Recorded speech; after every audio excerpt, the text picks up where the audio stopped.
بسم اللہ الرحمن الرحیم۔ یہ حدیث مبارک بخاری شریف کی روایت ہے۔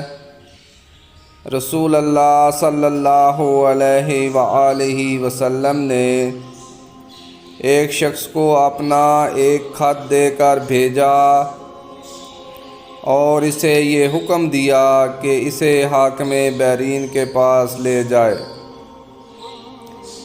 بحرین کے حاکم نے وہ خط کسریٰ شاہ ایران کے پاس بھیج دیا۔ جس وقت اس نے وہ خط پڑھا تو چاک کر ڈالا۔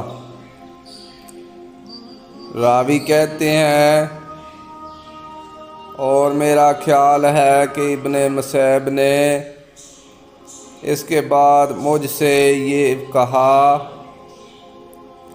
اس واقعہ کو سن کر رسول اکرم صلی اللہ علیہ وآلہ وسلم نے اہل ایران کے لیے بد دعا کی کہ وہ بھی چاک شدہ خط کی طرح ٹکڑے ٹکڑے ہو جائیں۔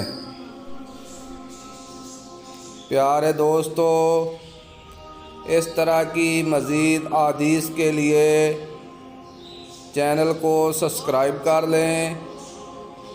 برائے مہربانی ویڈیو کو لائک بھی کریں۔ جزاک اللہ، شکریہ، اللہ حافظ۔